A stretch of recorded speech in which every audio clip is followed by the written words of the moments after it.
হুজুরকে নিরাপত্তা দিয়ে আপনারা স্টেজ পর্যন্ত নিয়ে আসুন। মোবাইল সাবধান। أعوذ بالله من الشيطان الرجيم بسم الله الرحمن الرحيم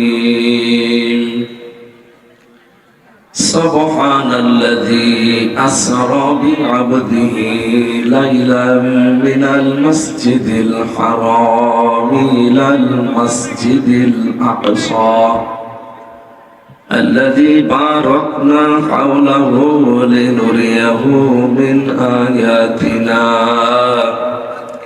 إنه هو السميع البصير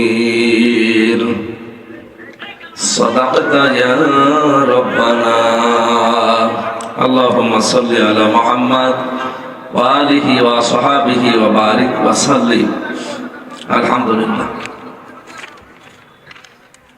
বয়ালমারী আইডিয়াল মাদ্রাসার উদ্যোগে তাফসীরুল কোরআন মাহফিল স্বনামধন্য সভাপতি অধ্যাপক ইমারত হোসেন চৌধুরী দামাত বারকাতুহুমুল আলিয়া, প্রধান অতিথি বিশিষ্ট শিক্ষাবিদ সমাজসেবক সাবেক চেয়ারম্যান রসায়ন বিভাগ জাহাঙ্গীরনগর বিশ্ববিদ্যালয় অধ্যাপক ডক্টর ইলিয়াস মোল্লা আতালাল্লাহু উমরাহু ওয়া বারাকাল্লাহু ফি হায়াতি আমিন। পর্দার আড়ালে সম্মানিত মা এবং বোনেরা, প্রাণ প্রিয় ফরিদপুরবাসী, কথা বন্ধ করেন, নিস্তব্ধ হয়ে যাবেন। খুব গুরুত্বপূর্ণ কয়েকটা মেসেজ শেষ করবো আমরা, যেহেতু নামাজ সামনে আর মাহফিল এটা নিয়েছেন আমি জানিও না। আপনারা এইভাবে ডবল করে নেন, 3 ডবল করে নেন আর আমার দোষ দেন যে হুজুর আলোচনা 1-1.5 ঘন্টা 2 ঘন্টা করেন। নিয়েছেন মাহফিল রাত্রে বলে ফরিদপুর শহরে, জোর করে টেনে আবার এখানে নিয়ে এসে চলে এসেছেন। আর আমি আসছি কোথা থেকে? নিজেদের কথাবার্তা কিছু ঠিক নেই। আজকে এখানে 14টা করে মাহফিল নিয়ে একটা আলোচনা তোলা যায় না। যতটুকু সময় পাচ্ছি আল্লাহ যেন কাজে লাগানোর তৌফিক দেন এবং বরকত দেন। প্রশংসা আদায় করছি মালিকের, যিনি আমাদেরকে মানুষ বানিয়েছেন। আলহামদুলিল্লাহ, এই মানুষের এই সুন্দর সমাজকে সভ্য সমাজ, কল্যাণময় সমাজ বানানোর জন্য এই মাসে আজকের এই যে দিন চলছে, এই যে সামনে রাত আসতেছে, রজব মাসের এই 26 তারিখে দিবাগত রাতে ধনির এই ধরা থেকে আমাদের নবী মুহাম্মদুর রাসূলুল্লাহ সাল্লাল্লাহু আলাইহি ওয়াসাল্লামকে আল্লাহ রাব্বুল আলামিন নিজের কাছে নিয়ে গিয়েছিলেন 27 বছর একাধারে। 27টা জিনিস তাকে দেখিয়েছিলেন গুরুত্বপূর্ণ। 27 বছরের জিনিস দেখিয়েছেন কয়টা? আল্লাযী বারাকনা হাওলাহু, আল্লাহ বলেন তার চারিপাশে বরকত ঢেলে দিয়েছি। একেবারে কাবার চত্বর থেকে অথবা তার উম্মে হানির ঘর, এখান থেকে শুরু করে আরশ মহল্লা পর্যন্ত, সেখান থেকে যত নিয়ামত দেখানো দরকার সবগুলো আমি আল্লাহ দেখালাম। বড় বড় আমরা 27টা নিয়ামতের কথা পেয়েছি। এগুলো তাকে আল্লাহ 1 দিন 2 দিন ধরে না, 27 বছর ধরে ঘুরে ঘুরে তিনি দেখিয়েছেন। লিনুরিয়াহু মিন আয়াতিনা, যেন তার নিদর্শনটা পুরা যেগুলো আছে আল্লাহ বানিয়েছেন সব তাকে দেখাতে পারে। গুরুত্বপূর্ণ যেহেতু 27টা দেখেছিলেন, আমরা এর উপরে থাকবো। আর আসার সময় সামনে যেহেতু বিশ্বনবী একটা কল্যাণময় রাষ্ট্র হাতে পাবেন, একটা দেশকে আসলে কল্যাণময় করতে হলে কি কি কাজের আঞ্জাম দেওয়া লাগে সেরকম 14টা কাজ তাকে শিখিয়েছিলেন। সময় নিয়েছেন কত বছর? জবান খুলে বলেন কত বছর? 27 বছর। তার বয়স যখন 53 বছর, ওই সময় আল্লাহ তাকে নিয়েছেন 27টা বছরে একাধারে 14টা জিনিস তাকে শিখিয়ে দিয়েছেন আর 27টা জিনিস তাকে দেখিয়েছেন। আমরা এর উপরে আজকের আলোচনাটা শেষ করব ইনশাআল্লাহ। আমাদের যেহেতু একটা নতুন দেশ, এদেশকে আমরা যদি কল্যাণময় রাষ্ট্র বানাতে চাই, আমার মনে হয় এই 14টা কাজের বিকল্প নেই। দল মত নির্বিশেষে সব এক হয়ে যাওয়া লাগবে।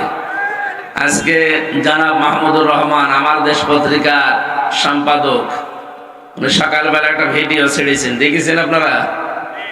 যে দেশের আলেম এবং মুসলমান যারা দাবি করে তারা যদি এক হতে না পারে, তাহলে সামনে এই রাজ্য আবার ভারতের করদ রাজ্যে পরিণত হওয়ার সম্ভাবনা তিনি দেখতে পাচ্ছেন। তারা যেহেতু দূরদর্শী সম্পন্ন মানুষ, যা দেখে আন্দাজে দেখে না।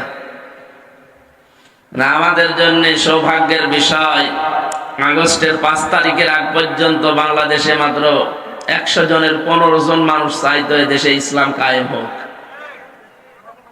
এখন এই জানুয়ারিতে রিপোর্ট দিচ্ছে আমেরিকার গোয়েন্দা সংস্থা, ওরা তো আমাদের চাচাতো ভাই না।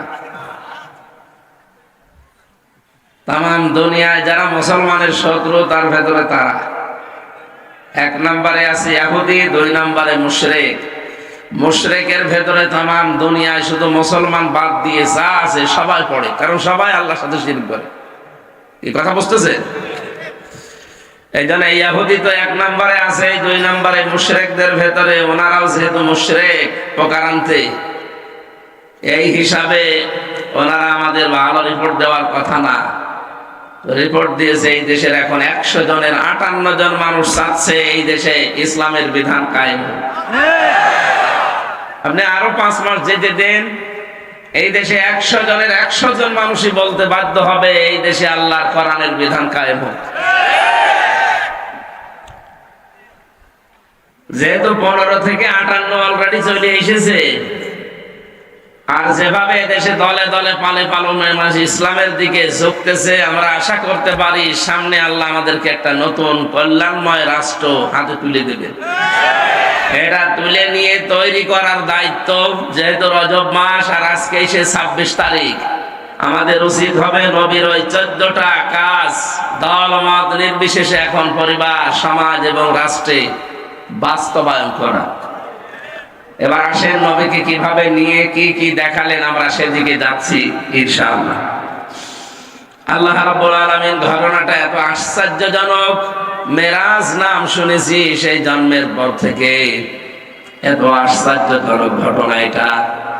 আল্লাহ পাক নিজেই বর্ণনা দিতে গিয়ে তিনি নিজে আশ্চর্য বোধ করেছেন, এই জন্য শব্দটাও দিয়েছেন সুবহান। আমরা কোনো আশ্চর্য জিনিস দেখলে এই শব্দটা বলি সুবহানাল্লাহ, তাই বলি না? আল্লাহ যেন নিজে আশ্চর্য হয়ে গেছেন এই ঘটনা বলতেই। সুবহানাল্লাযী আসরা বিআবদিহি লাইলাম মিনাল মাসজিদিল হারামি ইলাল মাসজিদিল আকসা। সব পবিত্রতা সেই আল্লাহর জন্যে, যিনি তার বান্দাকে কোনো এক রাতের বেলা মসজিদে আকসা থেকে মসজিদে হারাম থেকে মসজিদে আকসা পর্যন্ত ভ্রমণ করিয়েছিলেন।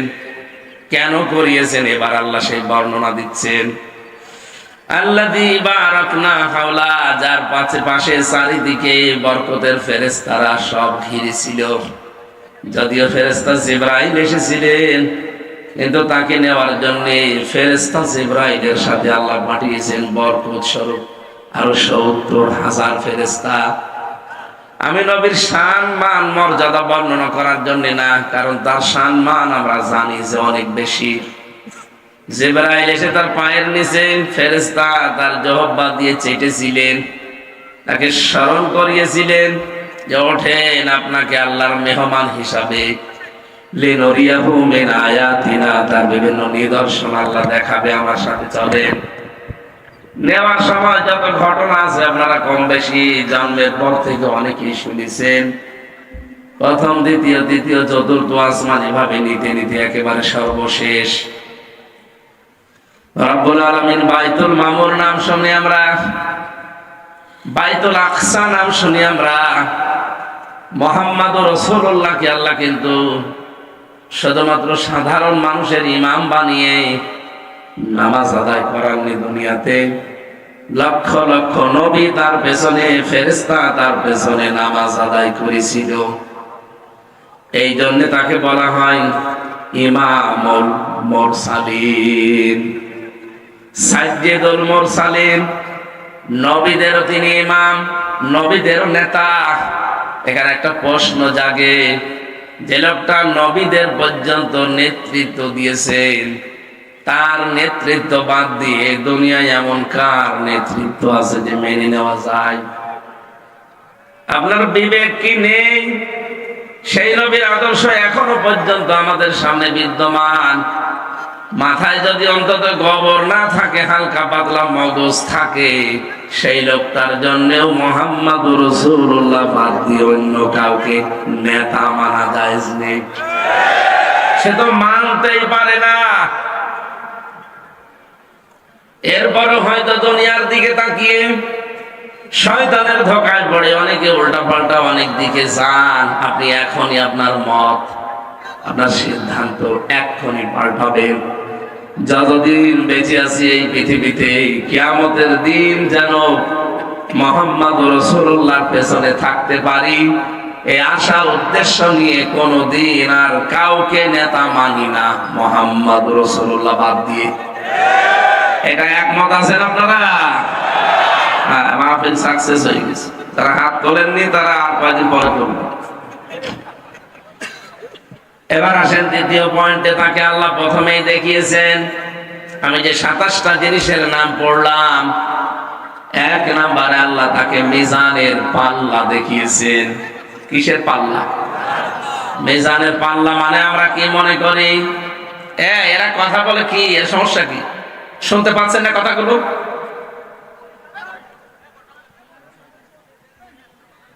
কথা বলা যাবে না, শোনেন কি বলি, শোনেন, গুরুত্বপূর্ণ কিছু মেসেজ আছে। আল্লাহ রাব্বুল আলামিন বলেন, এক নাম্বারে যে মিজানের পাল্লা তাকে দেখালাম। মানুষ মনে করে মিজানের পাল্লা মানে কিসের পাল্লা? দাড়ি পাল্লা। আপনি এমন কোন অভিধান পৃথিবীতে পড়েছেন জীবনে, নাকি শুনিয়ে শুনিয়ে পর্যন্ত যে মিজানের পাল্লা মানে দাড়ি পাল্লা? পড়েছেন কোনোদিন কোনো জায়গায়? পড়েন? আমিও কোন জায়গায় আজ পর্যন্ত পাইনি যে মিজানের পাল্লা মানে দাড়ি পাল্লা। মিজান মানে মানদণ্ড। মিজান মানে কি? আমাদের ভেতরে একটা ভ্রান্ত ধারণা ঢুকে আছে। যদি আপনি একমত হবেন কিনা আমি জানি না, আপনাকে আমি আরো চিন্তা ভাবনা করার জন্য বলছি। বিশেষ করে আমাদের এই দেশগুলোতে, আমি বাইরের অনেক দেশে এটা পাইনি, শুধু বাংলাদেশ, ভারত, এই দুইটা দেশে এই কনসেপ্টটা আছে যে কিয়ামতের দিন আল্লাহ আমাদের আমল মিজানের পাল্লায় তুলে দিয়ে মাপ দেবেন। এক পাল্লায় দেবেন নেকি, আর এক পাল্লায় দেবেন বুদ্ধি। এটা শোনেন না? এক কথা বলে না কেন? কোনদিন কি চিন্তা আসে না যে মিজান মানে মানদণ্ড, আর মাপবেন আল্লাহ কিয়ামতের দিন? কি মাপ দেবেন? আমল। বলেন আরো জোরে বলুন, বলেন সবাই বলেন। আমল মানে কাজ। বলেন। শিক্ষক হয়ে এখন তো আপনাদের ক্লাস নিচ্ছি, স্যার তো বসে আছে। বলেন, জবান খুলে বলবেন, আমল মানে কি? আরো জোরে বলেন। এবার আমার প্রশ্ন, কোন পাগলও যদি এখানে থাকে, ওই পাগলকে যদি বলা হয় যে 5 কেজি কাজ দিলাম, দাড়ি পাল্লায় তুলে দেন, ও হাসবে। কোনদিন ভেবেছেন যে মিজানের পাল্লা মানে আমরা মনে করি দাড়ি পাল্লা, কিয়ামতের দিন আল্লাহ আমল মাপবে। আমল মানে কাজ। আমল মানে কাজ কি দাড়ি পাল্লায় কেউ তুলে দেয় যে 5 কেজি কাজ? বলেন কোন ধারণায় আছেন আপনি? এই কারণেই তো আমরা আসল কোনটা নকল কোনটা, আসলে সামনে কি করা লাগবে পেছনে কি করা লাগে এই বিষয়টা জানি না, আন্দাজে জীবন চালিয়ে চলে যাচ্ছে। এবার আমি কয়টা উদাহরণ দেব, আপনি মিলাবেন। পৃথিবীর প্রতিটি জিনিস পরিমাপ করার জন্য আলাদা আলাদা যন্ত্র আছে, এটা জানেন তো? আপনাকে যদি এই জমিনটা মেপে দেওয়ার জন্য বলা হয় যে এই ফুটবল ময়দানটা মেপে দেন, আপনি দাড়ি পাল্লায় তুলে দেবেন? এটা মাপার জন্য গজ লাগবে, ফিতা লাগবে। এটা ঠিক আছে তো? বলেন। এই যে চা দিয়েছেন আপনাকে, এই চা এখন যদি বলি মেপে দেন, এর ভেতরে ফিতা দিয়ে মাপবেন। এটার জন্য সিসি লাগবে, লিটার লাগবে। কথা বলছেন এখন? এখন যদি আপনাকে আমি এতগুলো চাউল দিয়ে বলি মেপে দিন, আপনি একটা একটা করে গণনা করবেন, 1 2 3, এটা মাপার জন্য কেজি লাগে, পাথর লাগে, বাটখারা লাগে, এক কথা বলা লাগবে। প্রতিটি জিনিস আমরা পরিমাপ করার জন্য আলাদা আলাদা জিনিস পেলাম। বলেন, এই যে কিয়ামতে আল্লাহ আমল মাপ দেবে।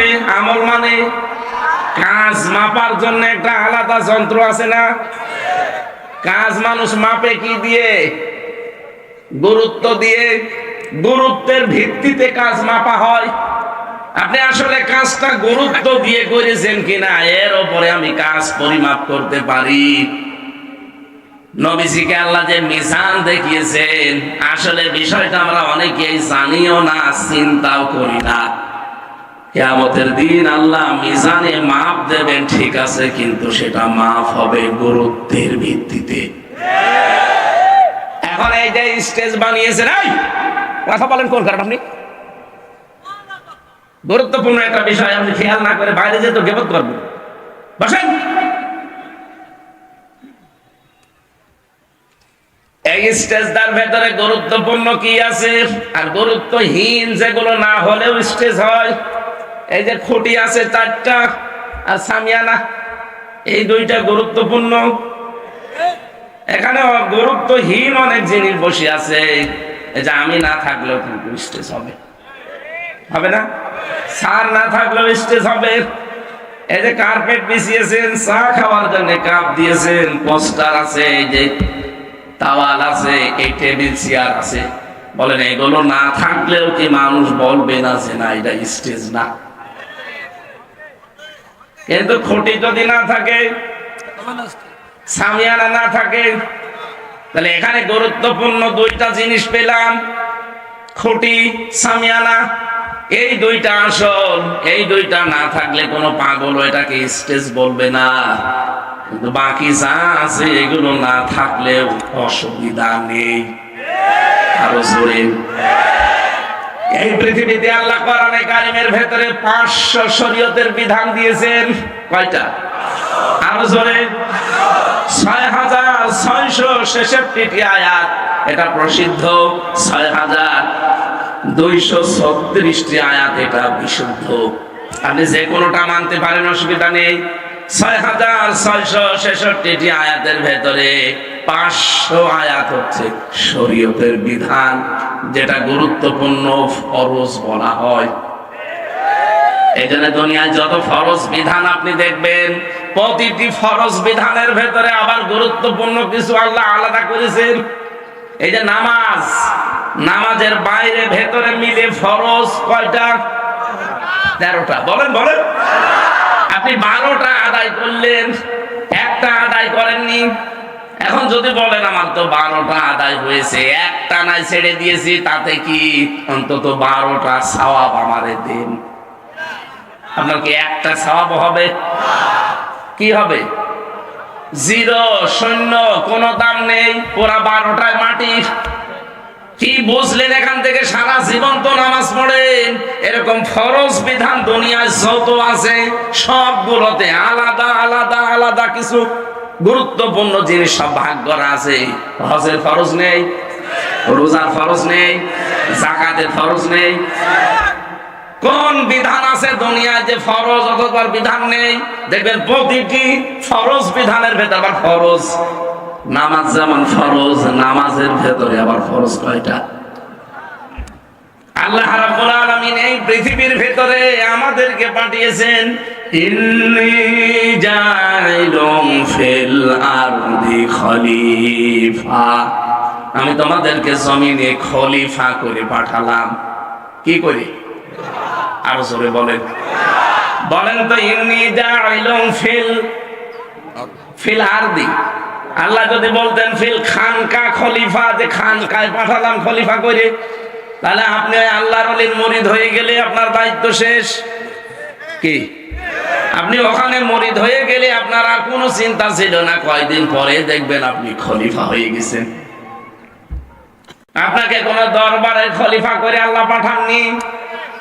এই ফরিদপুরে তো দরবার বহু আছে, যে কোনো এক দরবারের খলিফা হয়ে গেলে আপনার জীবন সাকসেস। আল্লাহ বলেন না, আপনাকে আমি পাঠিয়েছি জমিনের খলিফা করে। কোথায়? আরো জোরে বলেন। আপনি নিজের বিবেককে একেবারে প্রশ্ন করেন তো, আপনি কি জমিনে আছেন? না। আপনি মাদ্রাসায় আছেন পড়ে, আপনি মসজিদে আসেন পড়ে, আপনি খানকায় আছেন, আপনি দরবারে আছেন, জমিন ফাঁকা পেয়েছে জালেমরা, 180 মাইল বেগে চালাচ্ছে। তাহলে খলিফা হিসেবে থাকতে হলে খানকায়, দরবারে, কবরে, মাজারে, না কোথায় থাকা লাগবে? আরে ভাই, এই কথাই তো বোঝাতে চাই যে আমাদের জমিনে থাকা লাগবে। জমিনে থাকতে গেলে অবশ্যই যারা এতদিন জমিন দখল করেছিল তাদেরকে উৎখাত করতে গেলে একটু ঝামেলা হতে পারে। সেই ঝামেলা সামনেও হতে পারে, কথা বলে না কেন? আবহমান কাল থেকে হয়েছে, এখনো হচ্ছে, সামনেও হবে।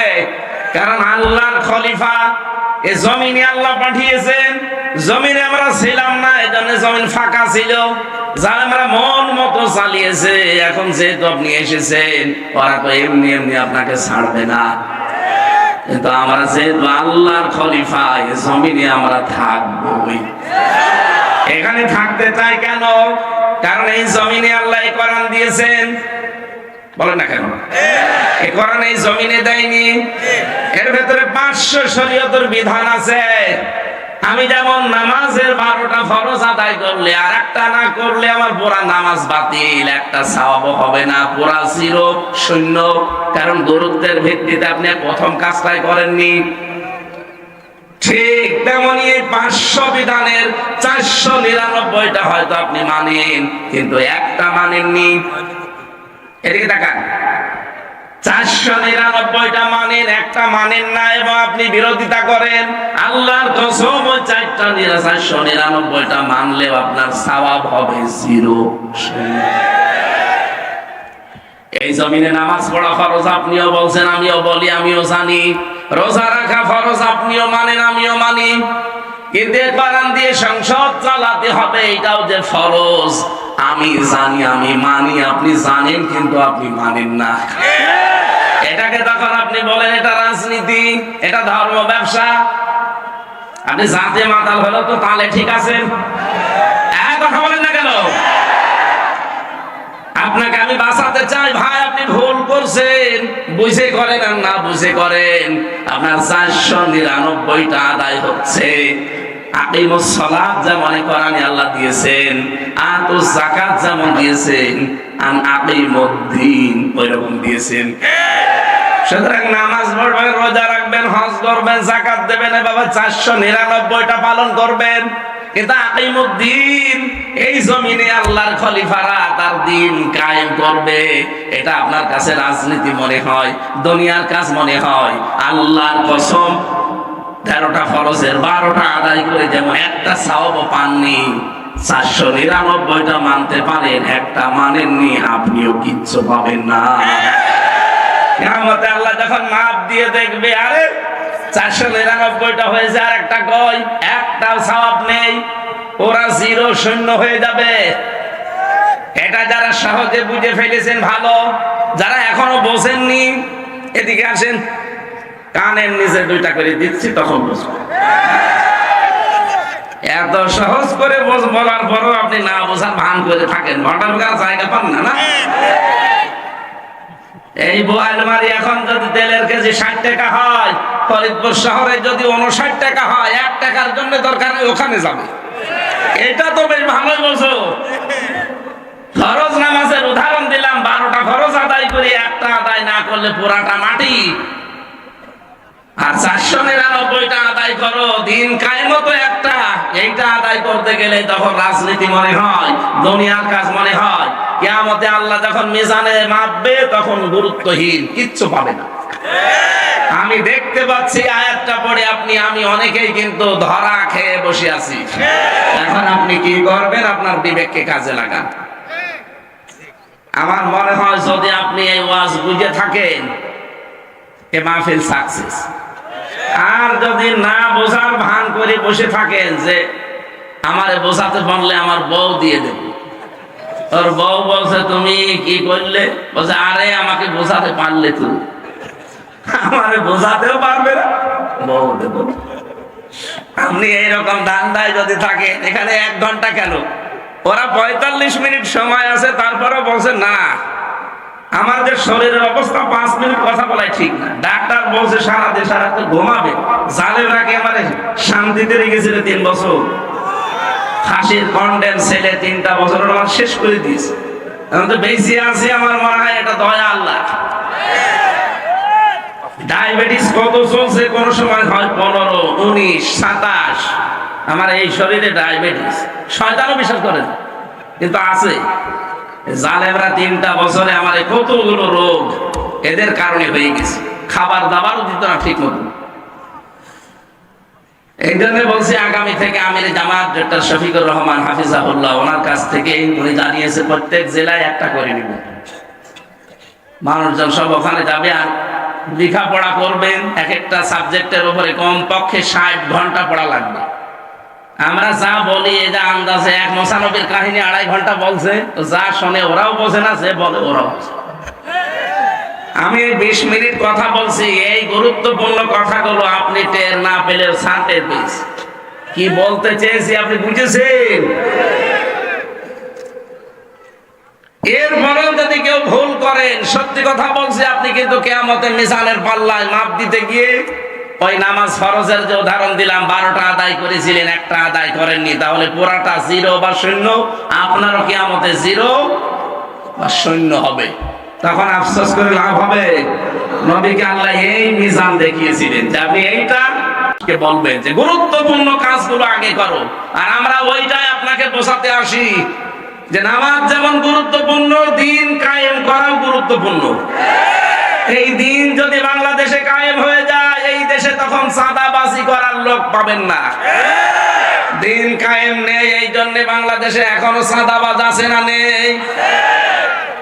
আগে ছিল তো 180 মাইল বেগে চালাতো, এখন দেখছি 190 মাইল বেগে চলছে। সেদিন এক লোক গিয়েছে এক জজের কাছে চাঁদা চাইতে গাইবান্ধায়, নারায়ণগঞ্জের বন্দরে গেছে রাত 12:30টার সময়। ওরা বলছে যে আমরা এত রাতে চাই চাঁদা চাইতে, মানুষ টের পায় কি করে? আরে বেটা, আমি রিমান্ডে ওদের মেশিন দেখেছি। আমার যে 10 দিন ওরা রিমান্ডে নিয়ে বিভিন্ন জিনিস দেয়, আমার উপকার হয়েছে, কষ্ট হয়েছে, উপকার হয়েছে। ওরা এমন এমন মেশিন ইসরায়েল থেকে নিয়ে এসে রেখেছিল। আপনি মনে করছেন আমি রাত 2টার সময় যাই চাঁদা চাইতে? মানুষ জানে কি করি। আপনি পায়খানায় বসে বসে কি করেন তা ওরা ওখানে বসে বসে দেখতে পাচ্ছে, জানেন? 18 কোটি মানুষ ওদের হাতের থালার ভেতরে, এদের থালার ভেতরে যা আছে দেখতে পাচ্ছেন না? এই রকম করে রেখেছে।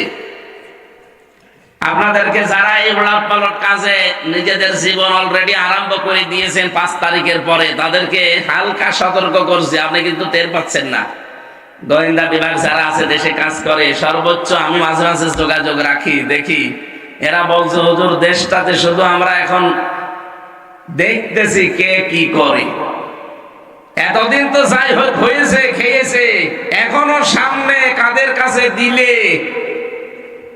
মানে খালি খাবো খাবো এই চিন্তায় আছে, এটা শুধু দেখতেছি। অলরেডি আমাদের প্রায় দেখা হয়ে গেছে যে কে কি করতে পারে সামনে। এমনি দলে দলে মানুষ ডাক্তার শফিকুর রহমানের পেছনে ছুটতেছে এমনি। আর আইতান নাসা ইয়াদখুলুনা ফি দীনিল্লাহি আফওয়াজা, হে নবী আপনি দেখতে পাবেন দলে দলে পালে পালে মানুষ ইসলামে প্রবেশ করছে।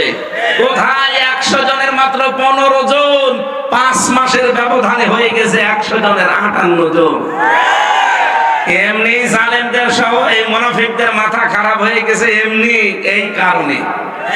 কারণ তারাও তো অন্তত বললাম না জাতে মাতাল হলো, তাহলে ঠিক আছে, দেখতে পাচ্ছে যে হচ্ছেটা কি। আপনারা মাসলুম মানুষ, আপনাদেরকে আমি বাঁচার জন্য বলছি, সাবধান ভাই, আপনার চাইতে মাসলুম আমরা কম না। তো একটা মানুষের তো রেকর্ড দেখাতে পারেন না যে অমুক লোকটা চাঁদাবাজি করেছে, আপনার চাওয়া লাগবে কোন কারণে? বলে এতদিন আমাদের কাছে করেছে, আমরা এই জন্য করি, এদের কাছে করেনি। এই মানুষটাও তো ব্যবসা করতে পারেনি 15 বছর। এই কথা বলেন না কেন? এরও তো চাকরি ঠিক মতো উপরে উঠতে চাইনি, এক চেয়ার থেকে আর এক চেয়ারে উঠবে, 15 বছর আরো নিচে নামিয়ে দিয়েছে। তো বৈষম্যের শিকার শুধু আপনারা, আমরা হইনি।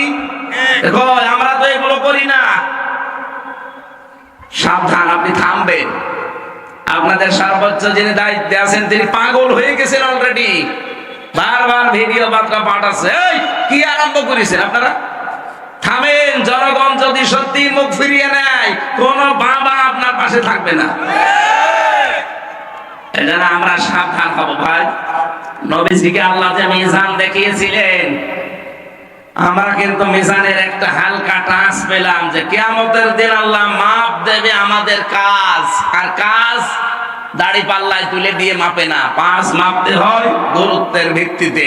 এই জন্য জীবনে গুরুত্বপূর্ণ কাজ যেগুলো সেগুলো আগে করব। গুরুত্বপূর্ণ কাজ নামাজ পড়া না দাড়ি রাখা। অনেকে আছে বলে দাড়ি রাখি না এই জন্য নামাজ পড়ি না। আরে ভাই, আগে নামাজ পড়েন, দাড়ি পরে রাখেন। আপনি এই ওসিলা দিয়ে তো দাড়ি রাখার ওসিলা দিয়ে নামাজ বাদ দিতে পারেন। আমি আজকের স্টেজের বললাম, এই যে খোটে আর সামিয়ানা আপনি খুলে ফেলেন। কোন পাগল বলে যে এটা স্টেজ আমি দেখবো? কিন্তু এই সামিয়ানাও নেই, খুঁটি নেই, আন্দাজে আপনি লাল কার্পেট বিছিয়ে রেখেছেন, মানুষ বলবে যে স্টেজ। গুরুত্বপূর্ণ কাজগুলো এখন থেকে সামনে নিয়ে আসবে। পৃথিবীর সবচাইতে গুরুত্বপূর্ণ কাজ হচ্ছে আনাকিমুদ্দিন। কারণ এইটা না থাকলে অনেক ফিতনা ফাসাদ দূর করা সম্ভব না। শুধু ফু দিয়ে আর ওয়াজ করি, কথা বলে না কেন? এই যে জেনা ব্যভিচার এখনো কি বন্ধ হয়ে গেছে? আকাশ সংস্কৃতির নামে ভারত থেকে পিন আপ করা পত্রিকা আসে। শুধু পিন আপ করা পত্রিকা না, 36টা চ্যানেল। একজন আজানের জবাব দিয়ে দেন, একজন দিয়ে দেন, আদায় হয়ে যাবে। 36টা চ্যানেল চলতো। এখন যদি মাহমুদুর রহমানের যে আশঙ্কা আমার দেশ পত্রিকার, যে সামনে যদি দেশের টুপিওয়ালা যারা দাবি করে মুসলমান আর আলেম যারা, এরা যদি এক হতে না পারে, এটা কিন্তু অঙ্গরাজ্য অলরেডি সামনেও হয়ে যাওয়ার সম্ভাবনা আছে। কারণ দাদাদের গোবর খাওয়া আর প্রসাব খাওয়া বুদ্ধি তো দেখেছেন না কি টাচ দিয়েছে আমির জামাত ডক্টর শফিকুর রহমান হাফিজাহুল্লাহ।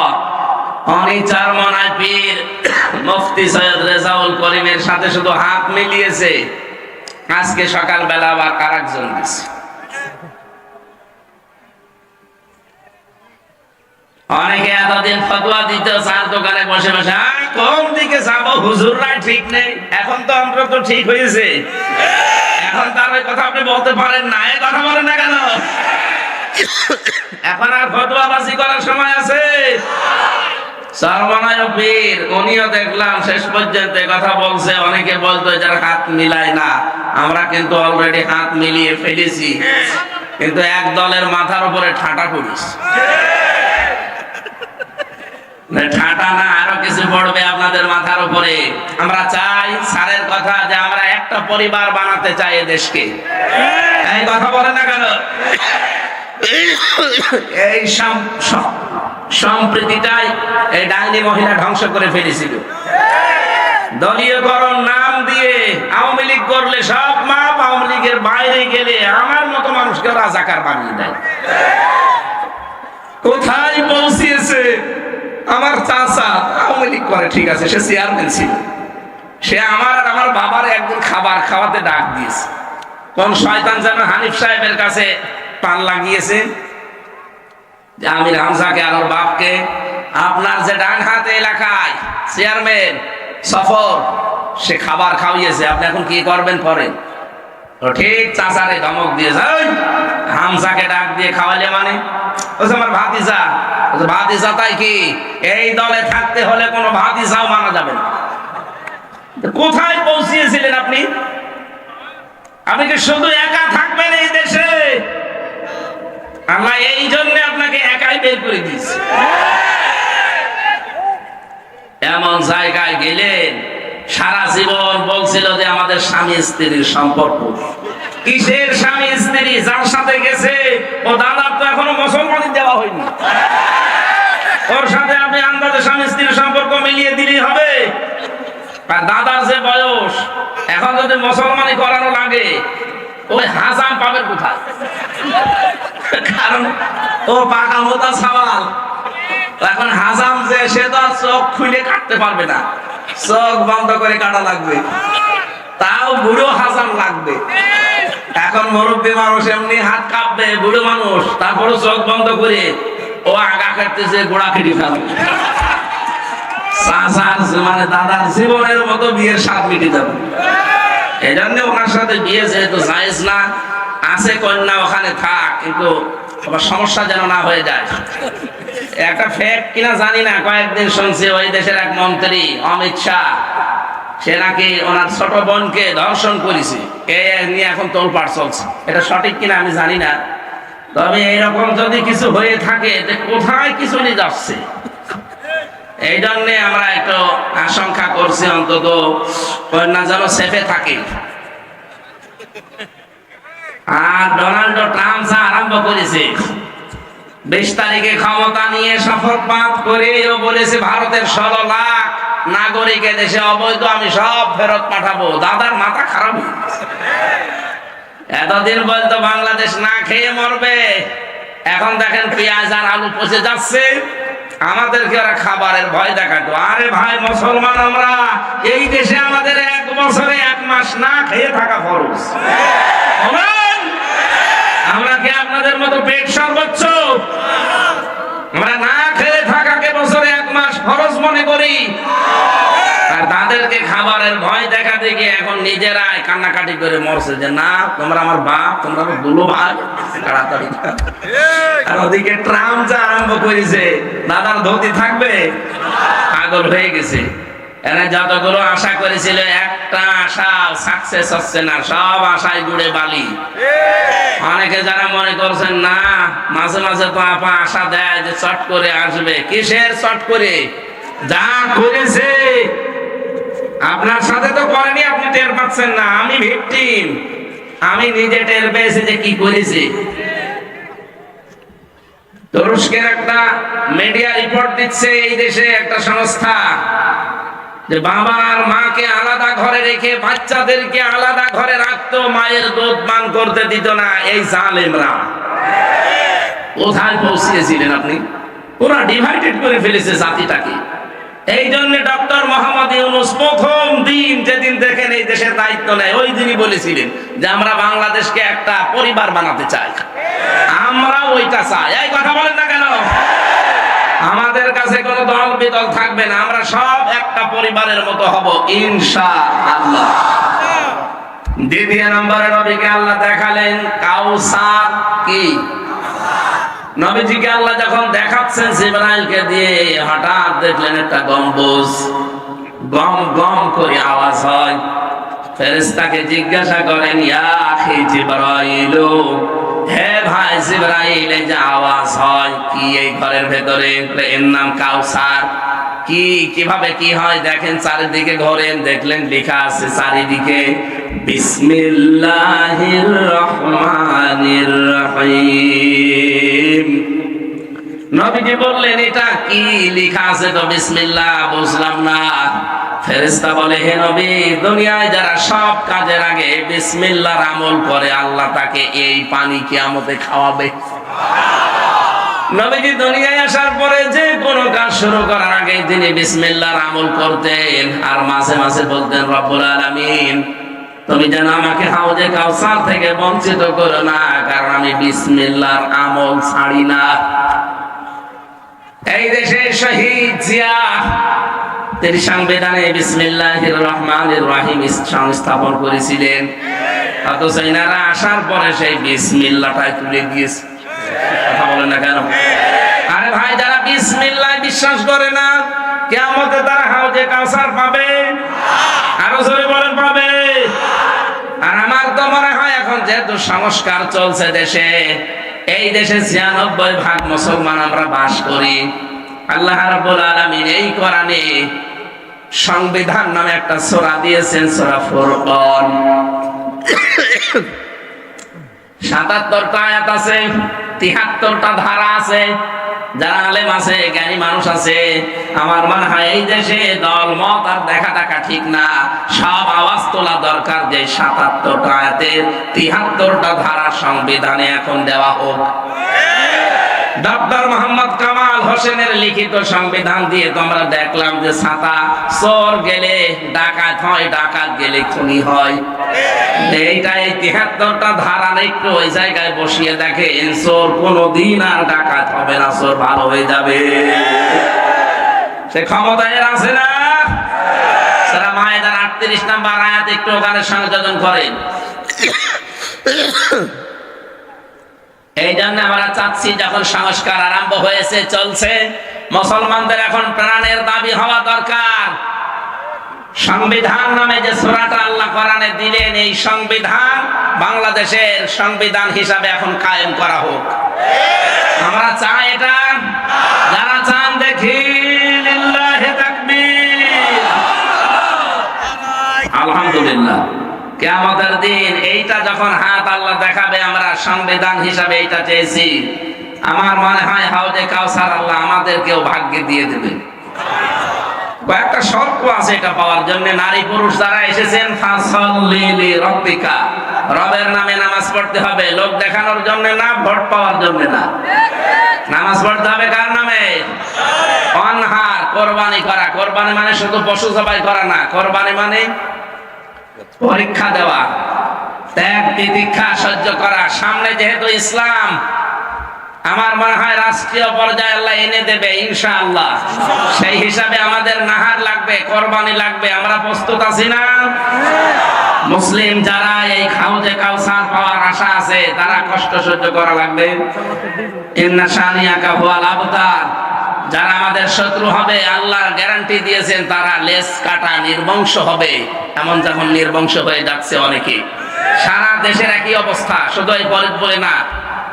আমি বাংলাদেশের ৬৩০টা থানা আছে, কম বেশি প্রায় সব জায়গায় আমার যাওয়া হয়ে যাচ্ছে। যেখানে যাচ্ছি দেখি জালেমদের শিকড় শেষ। শিকড় যদি কোনো জায়গায় শেষ হয়ে যায়, ওখানে আরো কিছু বসবে না। ডক্টর ইলিয়াস মোল্লা হঠাৎ করে মনে হচ্ছে শিকড় কেড়ে বসে আছে না? আমাদের মাটি ও মানুষের সন্তান উনি। হয়তো কর্ম জীবনের কারণে জাহাঙ্গীরনগর বিশ্ববিদ্যালয়ে ছিলেন। এরকম একজন সুশিক্ষিত, ভদ্র, মার্জিত এবং মেধাবী মানুষ যদি দায়িত্বে আসে, অন্তত লুটপাট হবে না। সাদাবাজি আমিরে জামাত তো জানিয়েই দিয়েছে, যদি ইসলাম দেশে আসে, প্রথম দিন থেকেই বন্ধ হবে এই দেশে সাদাবাজি। আমরা ওই সোনালী বাংলাদেশ দেখার অপেক্ষায় আছি। হাফেজে কোরআন যারা হয়েছিলেন ৭-৮ জন হয়ে গেছে, তাদেরকে সম্মানিত করা হবে। এখানে নামাজ হবে, খুব বেশি সময় হয়নি, ৪:৩০টায় নামাজ শুরু হয়, এখনো ১.৫ মিনিট বাকি নামাজে। তার মানে এখনো নামাজের সময় আছে। বসেন, ওনাদের কাজগুলো করে। আমার রাতের বেলা ফরিদপুর শহরে আছে, নূর ফাউন্ডেশনে মাহফিল আছে। আর এই শরীরে মাহফিল করাও এখন ঠিক না, তারপরেও আপনাদের দোয়া চাচ্ছি যেন আল্লাহ রাত ৯টা বাজতে বাজতে আবার স্বাভাবিক করে দেন। আজকের মতো একটু শেষ করে দিলাম। আসলে হচ্ছে না, রাগারাগি না, আমার শরীরের বাইরে চলে যাচ্ছে কন্ট্রোলের। এত চাপ নেওয়া সম্ভব হচ্ছে না। ওনাদের কাজটা একটু তাড়াতাড়ি করেন। যাদেরকে পাগড়ি দিতে চান, আমরা পাগড়ি দেব।